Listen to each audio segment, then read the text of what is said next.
Why power training? Today we want to talk about why power training is important, and the unique benefits power training offers.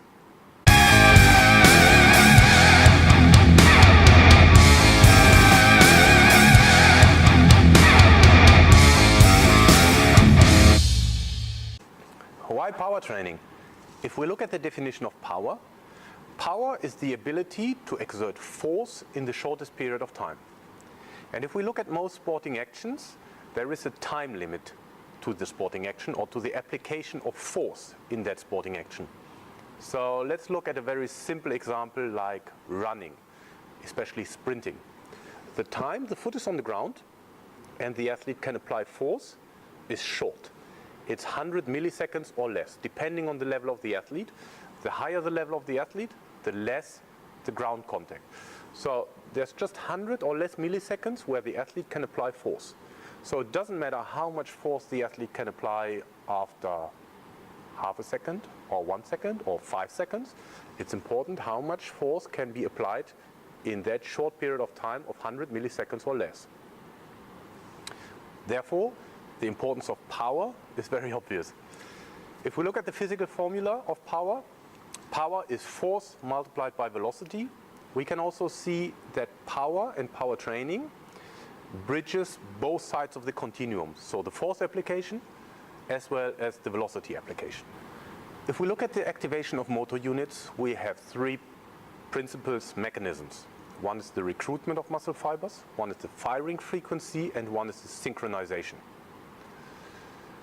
The recruitment is how many motor units can be activated. The firing frequency, how fast motor units can be activated. And the synchronization, how coordinated the effort of the activation is. So if we look at the recruitment, that's basically done via a classical strength, maximum strength training, high intensities. If we look at the firing frequency, this is where power training comes in. So we teach or we train the motor units to activate fast. Therefore, the importance of power training becomes also evident if we're looking at the activation of motor units. And lastly, if we look at muscle fibers, we have a continuum of muscle fibers. Basically, it says we have slow twitch fibers and fast twitch fibers, and then we have something in between like intermediate fibers. So type 1 are the slow twitch fibers, type 2, type 2X are the fast twitch fibers, and then we have type 2A, which are the intermediate fibers. So if we're looking at power training, or if we're looking at strength training, let's say, strength training targets the type 2X, but also a little bit of the type 2A. So there's always a bit of a trade-off. The higher the intensities, the more we shift towards the activation of intermediate fibers, not really the fast twitch fibers. That's again where power training comes in, because power training really targets the type 2X fibers. As a recap, why power training?